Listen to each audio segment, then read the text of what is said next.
prodigal son. Because that prodigal son is me. Tama ba? Who is that prodigal son? Can it also be you? So, ang experience ng prodigal son, yung experience nyo ba? Anong gusto nyo gawin?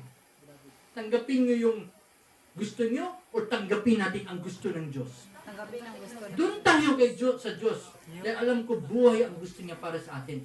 At hindi tulad natin, gusto natin is kamatayan. When we see our own nothingness, nakita ba ng prodigal son that he is nothing but dust? Nakita nyo na ba? Na-realize nyo na we are all sinner? Kahit nag-reform pa tayo, kahit naging Adventist pa tayo, kahit commandment keeper pa tayo, we are still nothing but dust. Do you agree? And pag nakita lang natin that we are nothing, then we are going to be prepared to be taught with the righteousness of Christ. Ito yung nararamdaman ni Jesus, that even if He was the Son of God, He claimed to be nothing. What nyo? He is in the form of God, but He, what? He claimed to be as if nothing. But He believes that He is beloved by His Father. Ito yung meaning ng justification by faith. Faith I live by, 111 paragraph 2. What is justification by faith? What is justification by faith? This is the work of God in laying what? The glory of men where? Yang lupak na yan. Pag nagmayabang kayo, hanapin nyo ang lupak para hindi ka makapagyabang. The moment ma-remember mo na ikaw ay isang lupak lang naman, lagi mong talagang matandaan na magpakumbaba tayong lahat. Are you dust? Yes. Pag may dito hindi naniwala na he is nothing but dust, I will ask him to rub his skin. Tingnan mo nga, i-rub mo ang skin nyo. Kikita ko yung dust. Are we made from dust? Yes. Are you dust? Yes. And why do we think that we are somebody? When we look at others, why we think that we are better than them when we are nothing but dust? Are we all dust? Yes. Porque nag-vegetarian tayo, are we better from them? No. We're not better from them. We're just different. We're different, but not better than them. Because we are all dust, and we are all nothing, and we are all sinners in the eyes of God. Amen? Amen. But because of His grace, we became everything. The apple of His eyes. It is because of the work of God in laying His character in us that made us everything. And doing for men with that which it is not in His power to do for Himself. Hindi natin kaya to gawin. When men see their own nothingness, ano? So nakita nyo na you are nothing? Tanggap nyo na ba? Yes. Then you are prepared to be clothed with His. So, papasuit na yan. Kaya binigay nyo na, bring out the robe, yung sabi ni Jesus. Susuotin mo. Suotin mo na. Pag naniwala ka. Naniwala ba kayo na napatawad kayo? Naniwala ba kayo na kaya mong tuparin ang utos ng Diyos?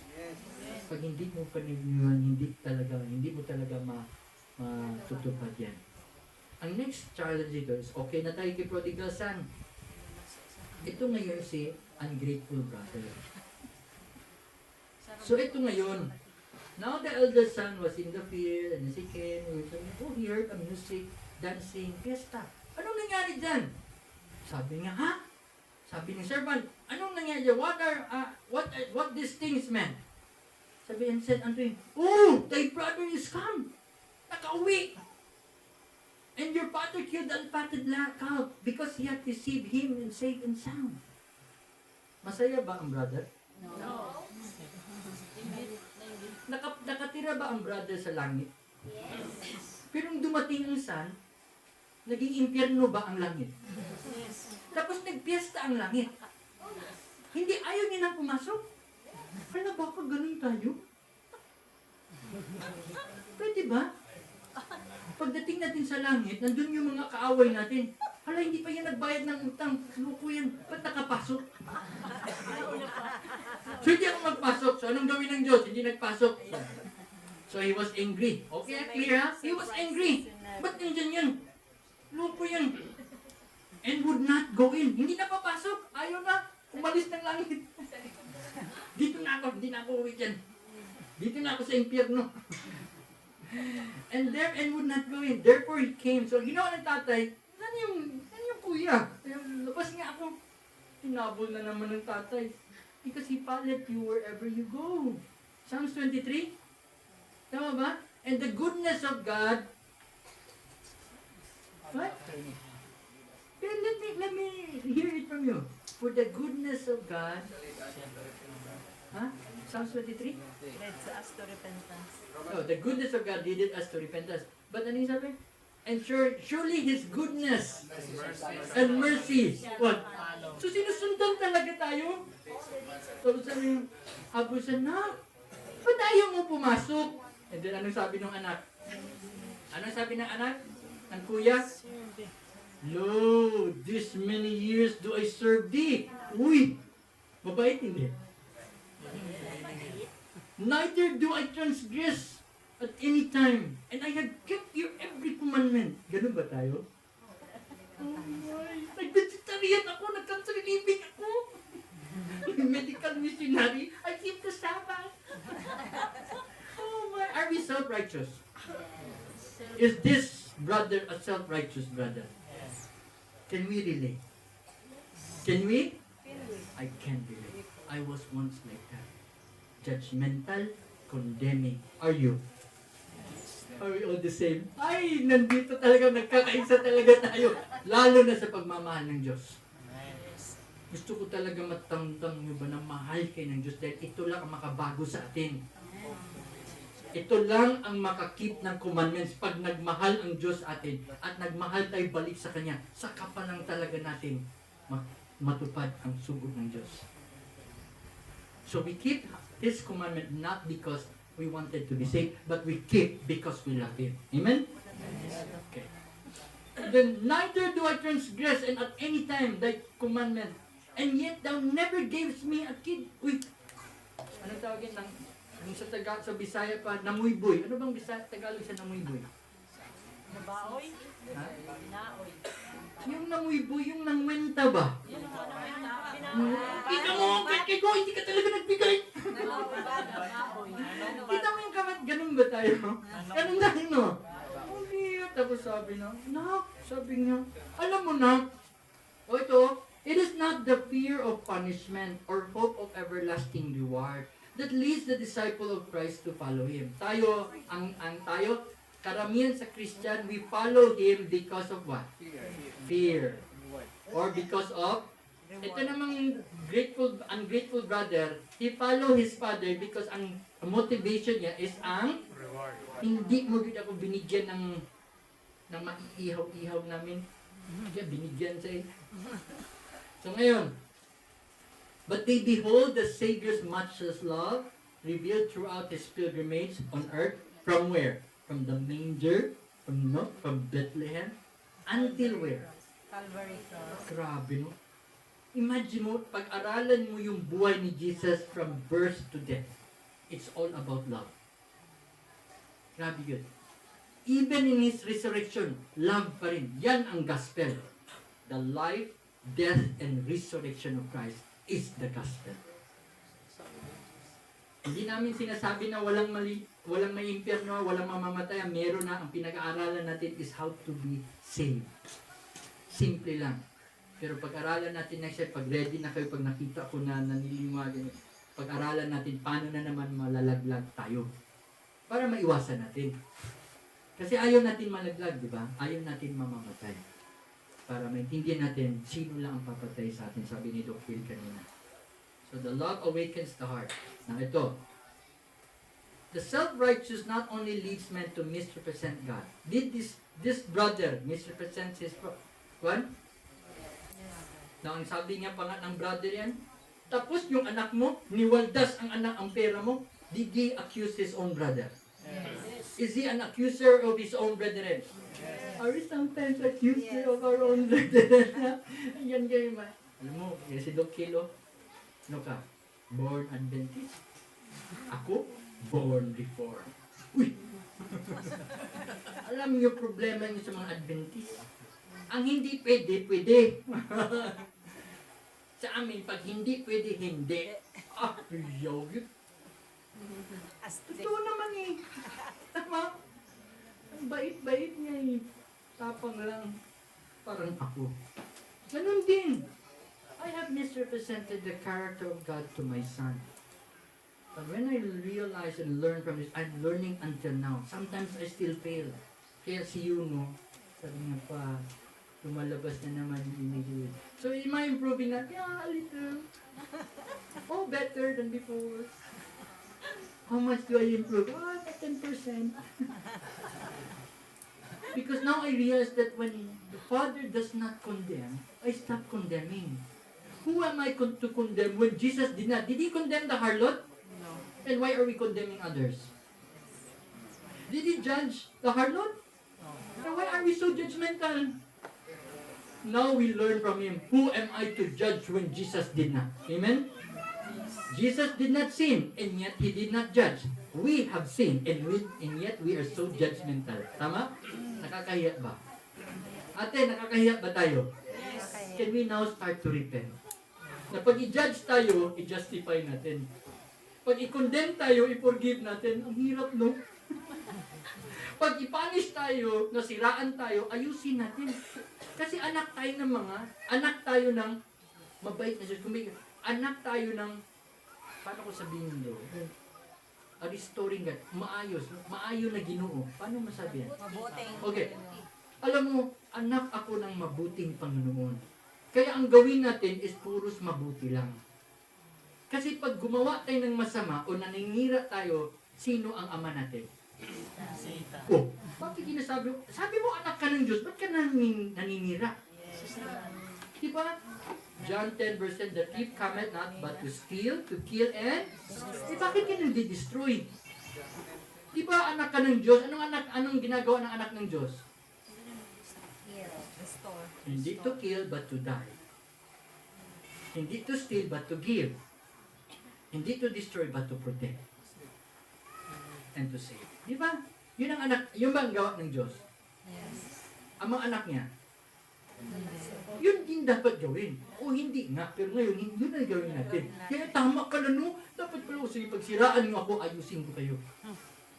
Yun na yun eh, kasi yun yung gusto niyo para matapos na ito. Mauwi na tayo. Eh kung gagawan ka ng masama, gawin mo din masama, anong diferensya nyo? Pareho lang. Pareho lang. You read TDG 263, This Day with God, page 268 says, when others are wrong, does not give you the title to do wrong because two wrongs will not make one right. Hindi porking mali yung iba, pwede ka nang din gumawa ng mali. Ang turo niya nga, you repay evil with do not be overcome with evil, but overcome evil with good. Ang tao, pag ginawan mo ng mabuti, masama. Ang ganti, masama. Pag ginawa mo ng masama, lalo masama. Pero ang mga anak ng Diyos, gawan mo ng masama. Gagantihan ka pa rin ng mabuti. Gagawan mo ng masama, gagawan ka pa rin ng mabuti. May kwenta ko dyan, habulin ko yung story nito. Sabi niya, merong tao dyan. Hindi pa ba? Wala na. Marami pa. Gusto ko na lang, huwag na. Gusto niyo hindi? Okay. Sabi nung buwan, may mag-asawa na mag-country living daw. Maghanap sila ng country living. Tapos sabi niya, uy, ang ganda ng bahay. Ito na yun po, ang ganda oh. Sabi niya, bakit walang bumibili? Murang-mura. Ang ganda ng lupa. Ba't walang bumibili? So mag-imbestiga nga ako. Punta sa bayan. Bakit walang bumibili? Bilisan yung pagkain niya. Magtanong ako, kuya, ba't walang ba? Ay, yung lupa katabi ni Mr. Grimes? Ay, ganito kasi yan. Si Mr. Grimes, ay, loko. Grabe. Parang demonyo. Sabi yung husband, pastor niya, yung ba? Patayin ko yung demonyo na yan. Narinig ng asawa. Hindi man ganyan ang asawa niya. Pa, anong lumabas sa bibig mo? Bakit mo sinabing patayin? Sabi nung tindero, ala, ang katapat si Mr. Grimes. Patayin ko yung demonyo na yan. Sabi ko, Papa, ano yun? Ba't mo sinabi yun? Talagang patayin ko yung demonyo na yun. Sinulit pa. So sabi, ba't sinasabi, hindi man ganito ang asawa ko? Ang ibig sabihin ito, bilhin natin. So binili. So after a week, inayos na nila lahat. Mahaba ito, okay lang? Kailangan. So bili. So nung nakita na nabili, unang ginawa ng kapitbahay is what? Pinutol ang kural. Bakod. Ang bakod. Sabi niya. Taas pa. Nawala yung mga alaga na kalabaw. Nawala. Pagkita niya, pinutol. Ayan na, umpisa na ang demonyo. So ginawa niya, nahirapan ng demonyo magputol. Kawawa eh. Gawan ko na lang ng gate para hindi na siya magputol. Buksan niya lang ang gusto niya. Ginawa. 3 days after, nawalan ng tubig. Uy, pawalan ng tubig! Naku, kita. Pinutol ng demonyo. Inayos nga, hindi ko na lang itago sa lupa para pag gusto niyang putulin, hindi niya na siya magukay. Putulin niya na lang. Mas mabilis sa'yo. Oo. So, bilisin ko lang yung storya. Ay, shortcut ko na para hindi kayo mainip. Sabi niya, nawala yung aso. Oh, George, where yun? Wala talaga. Wala ba talaga? Wala yung aso. Kita niya. Ba't pinatay ng demonyo? Sobra. Sabi ng asawa, sobra na yung kapitbahay natin, Papa. Sobra na yun. Sige lang. So, ang ginawa niya, sige, ganito na lang. Lutuan natin ng cake. Lutuan natin ng cake, bigyan natin. Lutuan ng cake. Itapong kong cake dito sa kanya. Lutuan mo ng cake. So, hinatidan ng cake. Tapos, lumabas. Kasi mag-deliver siya ng mga patatas niya. May butas doon. Na-shot yung gulong. Nalubong. Ayaw na talaga. Ang ginawa niya, walang salita. Kinuha niya yung traktor niya. Inulungan. Sus, yung sinister ganun. Sobra na to. Tumalong. Stop it! Sabi niya, hito! Sobra na ito! Kasi each time gagawa kita ng masama, ginagantihan mo ko ng mabuti! Sobra na, hindi ko na kaya. Para mo akong pinapatay! Sabi nung now I killed the devil. Patay ang demonyo. Sabi niya, sobra ka! Kasi sobrang sama ko sa iyo. Ginagantihan mo ko ng mabuti. Hindi ko na kaya. Ano ba yan? Ano ka ba? Bakit ito ginagawa sa akin? Alam mo, halika. Papakilala kita. Bakit namin ginagawa sa'yo? Sabi niya, yung misis ko, yan. Sabi ng misis niya, o yan, dyan na. Mr. Guy! Sabi niya, patay na yung demonyo. Sabi niya, misis, sorry ha. Plano ko. Alam mo yung sampayan? Ako rin yan putol nun. Sabi niya, alam ko. Bakit niyo pa rin ako binigyan ng cake? Kasi alam mo, yun ang ginawa ng Diyos sa amin. While we hated Him, He loved us. While we were yet sinners, He died for us. Sabi niya, I want to know that God. Ang story pala na bakit naging ganun si Grimes, because he has a good family, happy family, and he thought that it was God who killed his son and wife sa car accident. So, yung nangyari sa kanya, doon na he had a wrong picture of God. Kaya tayo, ganun pala tayo. Ngayon hindi na. Hindi na ba? Pwede na ba natin patayin yung mga demonyo dyan? Sa pagmamahal. Nakuha mo yung statement na ginasabi dito. So ito ngayon, this self-righteous not only leads men to misrepresent God. We're going to represent because that's how we're going to end the story, diba? We're going to reveal God's love to others. Alam ko, magaling na ako magsalita. Hindi ko pa ito nagagawa. Practice pa lang ako. Baka pag nakita nyo, sabi ni Kuya Tim, magaling mag-sermon, pero wala sa gawa. Totoo. Wala talaga sa gawa. Kaya nga, nagbiyahe kami dito. Napilit lang ako. Napilit ako ng pagmamahal ng Diyos. Sabi ng Diyos, Tim, pumunta ka doon. Naawa ako sa mga tao ko doon. Kaya sabi, patay si Joseph nag-imbita. Kasi talagang sakripisyo ito. Ayaw ko magsakripisyo. So dahil sa pagmamahal ng Diyos, we are compelled to sacrifice because of love. That's why pumunta kami dito. Kasi alam mo, masayang-masaya kami pag nabitbit namin kayo sa langit. Pagdami kaming gems, hindi ay. Sa uli ko pa rin, I am not worthy to receive those gems. Those worthy is isa sa uli ko pa rin sa kanya because I'm not worthy. Am I? Napipilitan lang nga eh.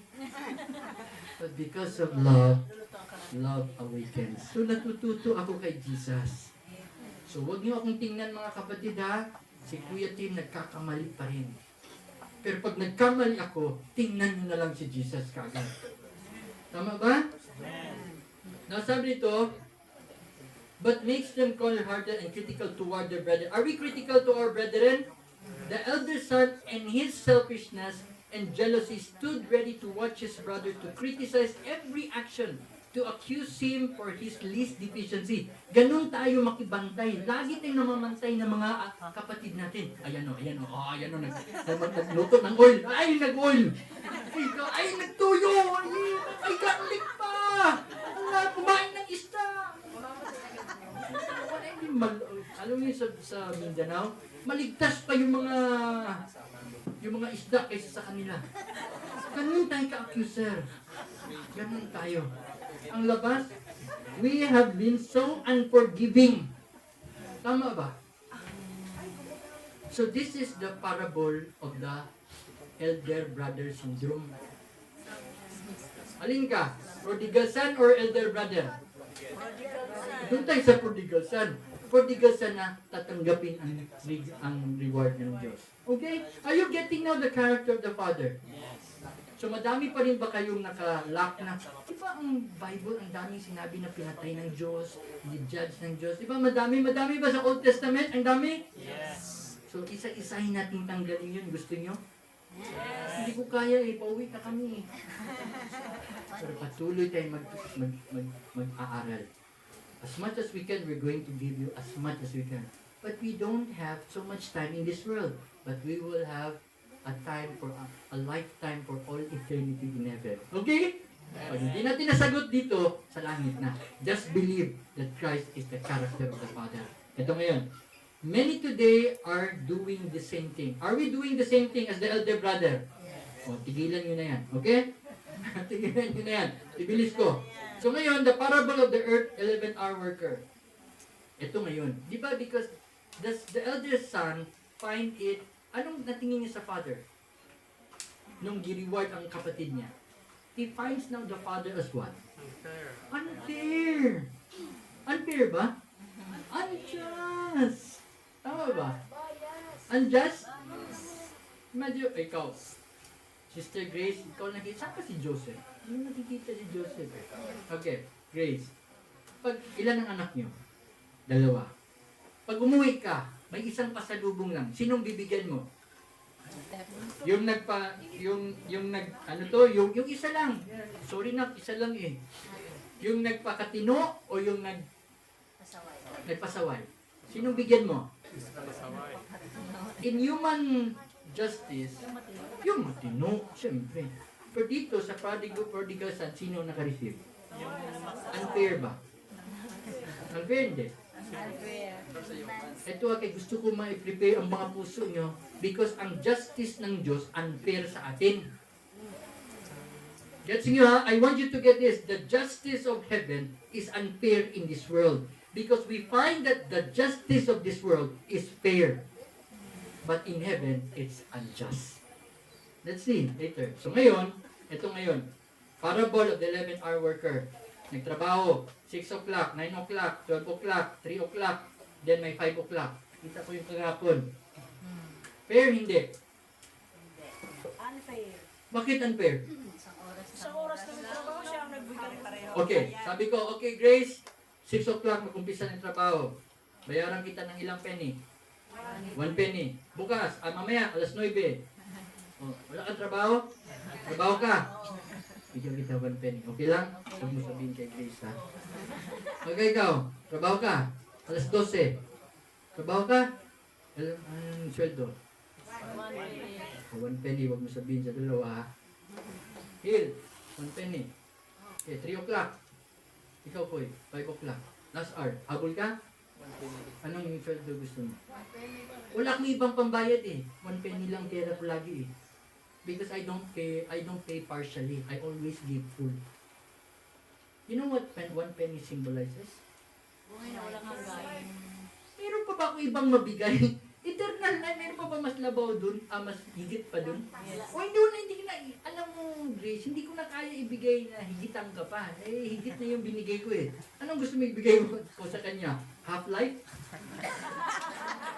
Okay lang ba sa'yo na eternal life na lang tanggap? Okay? How do you feel? Same as the Father. Unfair, di ba? Ikaw, unfair? Unfair? Ano bang pinag-usapan natin? Unfair ba ako? O ba't mo sinasabing unfair ako? Talaga, ikaw, unfair? Nagtrabaho ng 11 eh. Ganun ba tayo tao? Kasi nanginwenta tayo. We are blinded because, yung kanta kanina ba? We are blinded because we compare sa others. When we compare from one another, we are blinded by the love of God. Kasi tinitingnan natin ang natanggap ni ate. Tinitingnan mo eh, di ba? Bakit one penny? Ako 1 penny din. Ikaw rin tingnan mo yun. Ikaw rin tingnan mo. Loko talaga. Loko talaga tayo, no? Okay. So, unjust, right? Ito yung story. Now, another story is, anong sabi? Ito. Ako mo yun yung certain, di ba? Imagine mo yung ito own Bennett. Hindi na, 5 o'clock na talaga. So, Sige lang po. but anyway, so ito as a judge. Sabi dito, if may dalawang nakautang, okay, 500 ang isa 50. Pinatawad ang dalawa. Sinong mas magmamahal sa Diyos? Okay, pinautang ka kuya ng 500. Ang katabi mo, pinautang din ng 50, kapatid mo, 50. Ngayon, sisingling ko kayo. Eh, wala kayong pambayad. Tapos kukulyuhan kayo.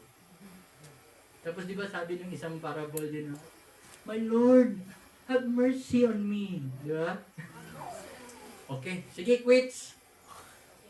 Okay na. Do you deserve it? No. Paglabas, saya ka no? Kita mo yung may utang na kapartner mo. Piso lang utang sa'yo, Brad. Hey, utang mo. Kukuyuhan mo rin. Sabi din niya the same. Pray, have mercy. Walang mercy. Okay, alam mo yung story na yun, di ba? Balik na lang tayo dito na story. Sinong mas magmahal sa Diyos? Yung pinatawad na 500 or pinatawad na 50? So ngayon, sino ang mas magmahal sa Diyos? Yung may mas malaking kasalanan or konti lang? Kaya sabi ko sa inyo, ako ang pinakamahal ng Diyos. Dahil ako man ang pinakamay makasalanan. Sabi din ni Paul, mas may kasalanan daw siya. Which is true kasi wala pa man akong napatay. Dami yung napatay. You get what I mean? So ngayon,